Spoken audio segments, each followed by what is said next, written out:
You know I'm obsessed with the power of the web, and I think social media is incredible. It's also terrible too. But with the power of social media, you could create so many possibilities and opportunities for yourself, both in your personal life and in your business as well. In this episode, episode number 11, we're talking about Facebook personal profiles, which are traditionally used by individuals just for fun, for the sake of staying connected with their loved ones, their family, and friends. You can also use your personal profile to grow your sphere of influence, to grow and nurture a following of raving fans. So in this episode, I'm going to show you how you can leverage your personal profile on Facebook to do exactly that. You've tuned into Unforgettable Online Marketing, and I'm your host, Tara Wilder. On this show, we share practical online marketing tips and strategies for virtual business owners like yourself, so you can have a platform that attracts your ideal client, engages them, and turns them into leads and paying clients. Before we begin, I want to give you a piece of information that you may or may not know. If you're listening to this episode, then you should know that this is actually a video podcast. There is a video that goes along with this. So go to unforgettableonlinemarketing.com/11 to watch that video, 11 for episode 11. And if you are watching this video, you should know that this is a podcast. So if you want to listen to it on the go, you can just tune in on your favorite podcast player. We're on iTunes, Stitcher, Google Play, and Spotify. Okay, let's get started with episode number 11, how to leverage your Facebook profile to grow and nurture your following. I want to set the foundation for this episode by making a distinction between what Facebook personal profiles are and Facebook business pages. You may know the difference already, but I'm going to explain it just to make sure that we're all on the same page. Same page. Just to make sure we're all on the same page, because entrepreneurs oftentimes use the words kind of interchangeably, or they'll call their personal profile their Facebook page, which in general kind of makes sense. But I'm talking about something very specific here. So, Facebook personal profiles are the ones where you can send and receive friend requests. You have a friends list. Facebook business pages are where you like the page in order to follow their content, and their content shows up in your feed. It doesn't have a friends list or anything like that. You can do ads with it. There are a lot of differences between Facebook personal profiles and Facebook business pages, a lot of technical and strategic differences. But if you're watching this, you're probably already familiar with Facebook and have used one or both of those. So you should have an understanding of what I'm talking about. When I say Facebook personal profile, I'm talking about the presence where you get to have a friends list, you get to have friends, and you send and receive friend requests. Facebook business page is where you have followers or fans or likes. All three of those words are commonly used to describe the people that are following a certain Facebook page. Okay, so in this episode, we're talking specifically about the Facebook personal profile and how you can use it to grow and nurture your audience, your following, whatever it is you want to call them, but the people who are following you for your expertise and for your business. Let's get something super clear though. It is against Facebook's terms of use to use a personal profile for commercial gain. So when you want to represent your business or generate revenue or leads or whatever, they want you to do that using your Facebook business page. Your personal profile, you have to use your real name for it. You can't use your business name. They aren't very detailed in their terms of use on what they mean by commercial use of a personal Facebook profile. What it literally says is you will not use your personal timeline primarily for your own commercial gain and will use a Facebook page for such purposes. Obviously, that's not really a detailed statement. I know at the very least that your personal profile has to have your real name. You cannot use your business name. And they're kind of finicky about nicknames too, but that's a whole other topic. I'm sure you've seen that there are entrepreneurs out there who do promote their business and their services and products on their personal profile. And whether or not that's against their terms of use, honestly, I don't really know. I would just use, if I were you, I would use my best discretion. Obviously, I talk about my business on my personal profile. I also talk about my personal life, and we're going to talk about what types of content to have on your personal profile. But just use your best judgment. This is, Facebook, any third party can shut you down whenever they want for whatever reason they want, whether it's a big misunderstanding or not. So if you've ever seen a piece of my content before, you've probably seen me rant about this, or rave, ramble. I don't know what the word is. It starts with an R though. But your entire online presence should not be reliant on one third party. You shouldn't put all of your eggs in one basket with your online marketing. And furthermore, that one basket should not even be somebody else's basket.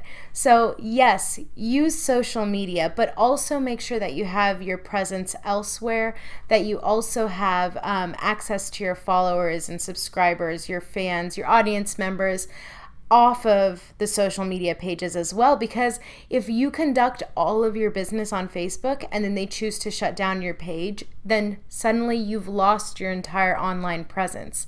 So that's my side note that I make a lot, is to make sure that you have a presence online on more than just one platform. I want to make it really clear that I'm not endorsing you use your Facebook profile for commercial purposes. I'm just going to give you the information that I know so that you can just grow and nurture an audience, a following of people, okay? We're talking about growth and nurturing, growing and nurturing an audience. I don't know why that kind of came out awkwardly. Growing and nurturing your audience, okay? I am not liable for anything that Facebook may do to your Facebook profile or your business page, okay? You need to use your best judgment, okay? Okay, good. This episode has two parts to it. I'm first going to give you tips on the content of your personal profile, and then I'm going to talk more about the relationships that you're making using your personal profile. The first thing you want to check is to make sure that your profile picture is a clean, put together photo of you. It would be ideal if it was a professionally taken headshot by a photographer, but it's totally okay if it's not. Just as long as it's well lit, it's clean, it actually looks like you, and it's up to date as well.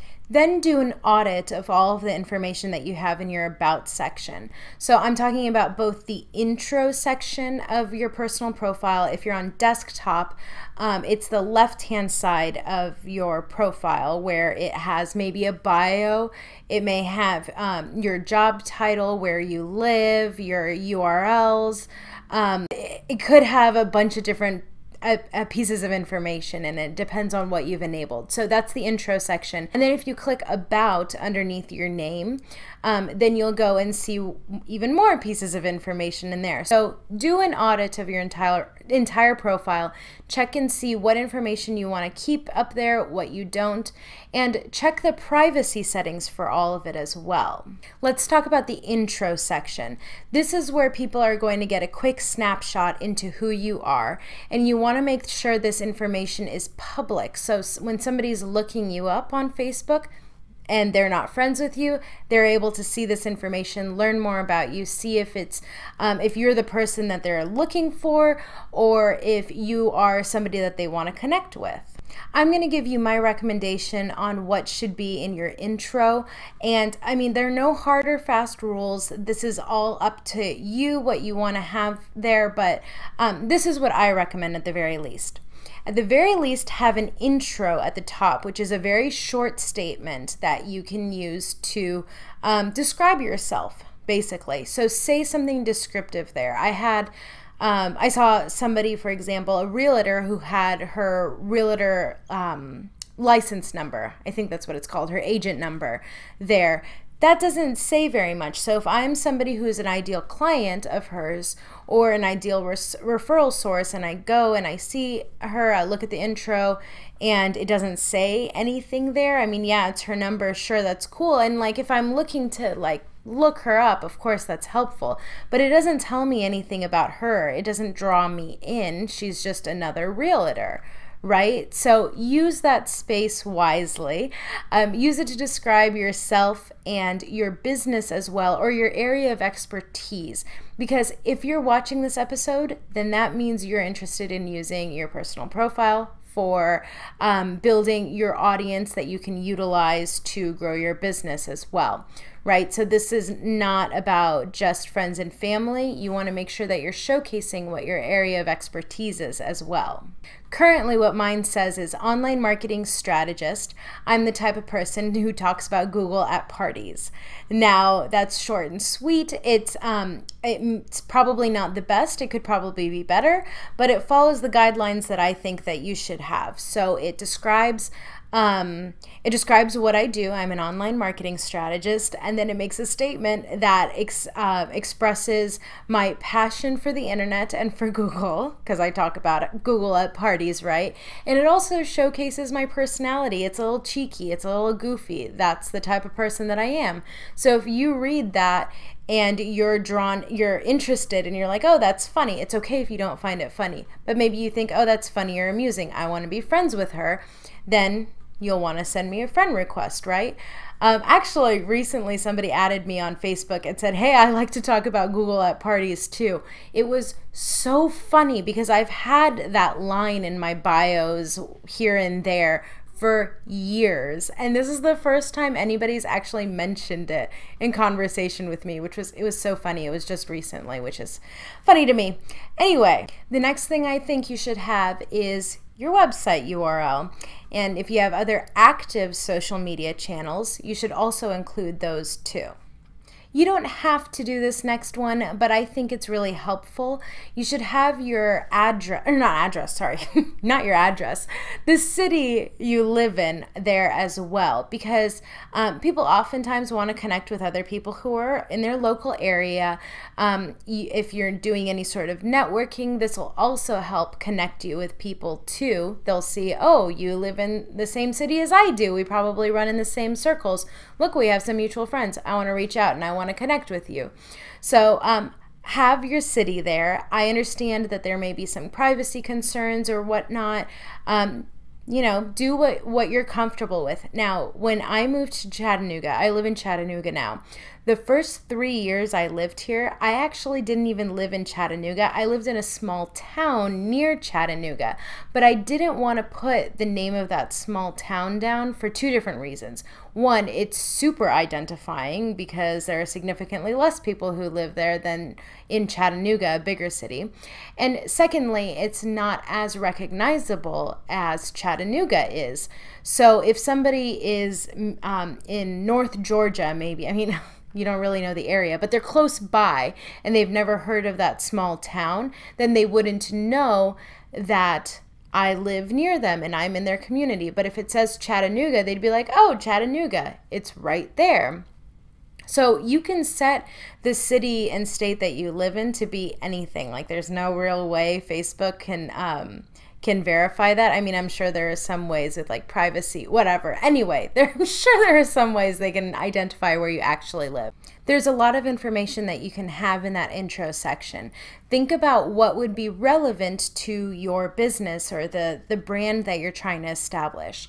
For me, putting my university isn't exactly relevant to my audience. I mean, it's no secret. I don't keep it a secret that I graduated from the University of California. It is in my About section in my profile, but in that intro section, the quick snapshot of who you are, I don't have it included there because my audience, it's not really relevant to them where I went to university. Now, if I did something that had to do with the university or universities in general or higher education in general or the local area, then that is something that would draw somebody in. They'd be like, oh my gosh, I lived in Santa Cruz and Tara went to UC Santa Cruz.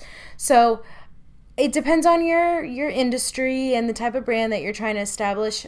Don't have information there that's really not relevant to the quick snapshot that you want people to see. Like, I oftentimes see entrepreneurs who are networking and connecting with people through their profiles have this long intro that has like 8-9 different jobs that they've had the last like 50 years.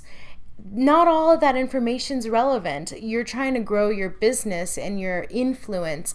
And so all you really need to have there is just that you work at, and then your business page. They don't need to know that you were an ice cream scooper when you were 22. That is a very extreme example, but you kind of get what I'm saying, right? So make sure the information that you have there is super relevant. Keep it nice and clean. You can have all that information in the about section of your profile, but it doesn't need to be in the intro. And of course, it goes without saying, if you have a Facebook business page, you should set it so that your current workplace is at that business. So it says like founder or CEO of, and then the name of your business, and they can click that and go directly to your business page. Now, I just said founder, owner, or CEO of such and such business. You can have your title be whatever you want. The title I set for myself is Online Marketing Strategist Obsessed with the Power of the Web at NVivo. Obviously, I'm an online marketing strategist, I'm founder, I'm CEO, I'm all those things, but I'm kind of cute about it, and I had a cute little made-up title for myself. So there's a lot of different things that you can do. I say keep it nice and clear what it is that you do, and have your workplace, your current job basically, which is your business, there if you have a Facebook business page, so that way you can also funnel traffic over there too. Continuing on the topic of the content of your personal profile, what types of things should you post? I say you should post a mix of personal things and business related things. I know that since you're here, you're wanting to grow your audience so that you could eventually grow your business, right? Well, so then the question is, why would I post personal things? Because you're a multifaceted human being. You have different sides to you. And this is social media, and this is an area of social media where you're connecting with individuals as an individual yourself. You're not connecting as a business. So, and not that you can't post personal things as your business. That's a whole other podcast episode I could record. But as a personal profile, it would be good to actually share personal things about you, because then people have that human connection with you. People have a stronger image of me in their heads because they know that I'm obsessed with dogs, that I play piano, that I like to paint, these things. I still talk about business and online marketing, but people also know those things about me, and those people who are interested in dogs or music or painting or art, they feel a stronger connection to me because they're like, hey, Tara does or likes the things that I do or like. So we have that connection. We're human beings. Human beings want connection, and sharing personal things about yourself will help strengthen that connection. I'm not saying that you should post things that you're not comfortable with posting. There's no hard or fast rule for this. It's up to everybody to have their own policies of how they want to share their lives on social media. Make sure you're also posting content about your area of expertise too. Yes, your friends list is made up of people who are ideal clients or ideal referral partners and people who have nothing to do with your business. So I'm sure you're wondering, what about the people who have nothing to do with my business? They're not my ideal client, nowhere near it. It's like some people that I met in high school and college, like totally disconnected from my business. What about them? Well, they may or may not see your content, first of all.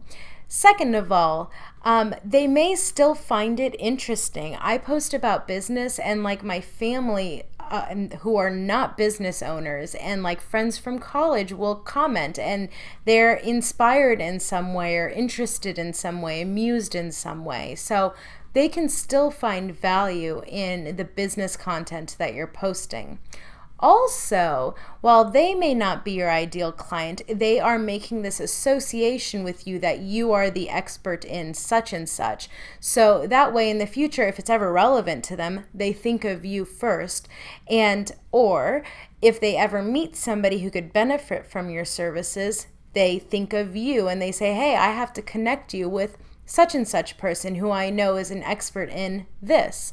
So don't be afraid of posting things about your business or about the area of expertise that you have, your industry, because everybody, I mean, many people, I can't say everybody because that's a sweeping statement and I don't like making those, but you would be surprised as to how people who are not seemingly related to what it is that you're sharing can get value from it, or possibly send business your way in the future. We talked content. Now let's talk about people, because this is a personal profile that we're talking about. Personal profiles are about connecting people. I don't know about you, but I get a lot of friend requests because I do a lot of networking with people both online and offline. So if you get a lot of friend requests, how do you handle it? Well, you've already decided that you're going to use your Facebook profile to grow your influence and personal brand in your area of expertise. So you have to be a little somewhat open to accepting people that you may not know deeply versus people who are using Facebook strictly for family and friends that they're close with. If that's the reason, or that's your purpose in using your personal profile, then this episode is not relevant to you. It's totally fine if that's what your policy is. Like, obviously that's fine. This just isn't relevant to you. If you're watching this and it is, and you do want to use your profile for growing your influence in your audience, then you have to be open to accepting friend requests. Now, I'm not saying you should accept every friend request that comes your way, because there are weirdos out there, there are bots out there, there are people who are just not your cup of tea out there, and so you don't need to accept everybody, but be open to it. Who are these people who are sending you friend requests? For me, it's people that I've met in offline networking, online networking, and people who have mutual friends with me. They may have heard of me and want to connect with me, or came across me, were interested and wanted to make a connection with me. I add all of those people to a certain extent, of course, because I want to be connected with people who I have a relationship with. You can have your own boundaries, okay, and your own policies, whatever you want to call them. You can have your own policies. That's fine. I know some people who are like, well, I want to share some personal things only for my family and friends, and I don't want everybody in my business life to see too. So what I've done is I've separated my business life and my personal life into separate friends lists. So that way, whenever I post something, I can set the privacy setting so that only one or the other or both can see it. If you ever want to post something or share something, I know there are some people who want to share political things on their wall, but they don't want their clients to see it. So make a friends list for the people that you're clients with. Your clients you're friends with. And whenever you post something that you don't want them to see, then set the privacy setting to be everybody excluding or except this friends list. So you can have best of both worlds. Yes, it'll take a little bit of time to separate everybody out at the beginning, but then once you do that, then every time you add somebody, just make sure that you assign them to the correct list. For me, I thought that I was going to be using these two lists a lot more when I first created it, but then it turns out everything that I post nowadays, I don't care who sees it, you know? So yeah, that's how you can accept friend requests from people who could potentially be clients or referral partners or people you want in your circle, your sphere of influence, and still keep some things private and separated. As you grow your Facebook friends list, it's going to get bigger and have a more diverse group of people. And there will be some people you want to build and nurture a relationship with more than others. And there's nothing wrong with that. So I have my clients added on Facebook, and I also have people that I went to high school with too. Some of those people I had maybe a geometry class with, and we spoke a few times in class, but we haven't ever spoken or had a relationship since then. I'm sure they're great people, but I don't have as much of an interest in connecting with them on Facebook and nurturing a relationship with them as I do with my clients. So something that you can do is create separate friends lists for different categories of your business life, the people that you really want to make sure you're seeing their content. So I have one for my clients. I have one for active clients and past clients, people who have been in programs with me. I have some really close business friends. I have a list for them, a list of people who are in Chattanooga and Atlanta too. So these are all the people. Oh, and then of course, close family and friends too. So whenever I want to be sure that I'm connecting with them, instead of just looking at my feed that has everybody in there, I'll go into one of those lists and then I'll only see those people. Nice and organized. Another way you can leverage your personal profile to grow and nurture a relationship with your audience is to collaborate with other people who have a similar audience as well. So that could look like a joint Facebook Live. When you do a joint Facebook Live with them, you're tagging them so it shows up in front of their audience as well. And if their audience, I don't know why I said it like that, their audience finds what you guys are talking about interesting, find you to be interesting, they may want to send you a friend request. You can also explicitly say, hey, send me a friend request. Now, I have seen some people do this unethically. I consider it to be unethical. What they do is they'll post something about their business or personal life, whatever. It could be about anything. They post and then they tag literally 99 people on the post, because that's the limit, 99 or 100, so that their post will show up in front of all of those 99 or 100 people's friends. But those people don't actually have anything to do with that post. I feel like that's a little unethical. So if you're going to collaborate with people and tag them in your posts, make sure that it is relevant to them or related to them, not relevant, related to them in some way. Like, for example, I recently did a Facebook Live with Angela Garcia in my Facebook group, and it's actually going to be coming out as a podcast episode next week, so stay tuned for that. And whenever I mention her in my Facebook posts, I make sure to tag her in it. So that way, one, the people who are reading it, my friends, can go and click on her profile and go see what she's all about. And then also the post will show up for her friends if she chooses to allow it to be shown. And she and I can both get more exposure over there too. And that's what I have for you today. I think that using your personal profile to grow and nurture an audience is a really, really great way to build your influence. I know it can be uncomfortable for some people to transition from using it as a personal profile with their family and friends, something really close and personal and private, to something where they're more open, more of an influencer, more of a personal brand. It can be a little challenging. You can go at your own pace, have your own boundaries and rules and policies that you follow. I just shared some of mine with you today, so you could see what feels right to you. You don't have to jump in all in if you're uncomfortable with it. Just start slow. As long as it feels right to you, I think you're on the right track. And by the way, if you are on Facebook, which you are, I don't know why I just said that, you should definitely send me a friend request. Just search Tara Wilder on Facebook. And of course, there are multiple Tara Wilders, but you'll see me, you'll see my face in my headshot. And I'm the one that lives in Chattanooga.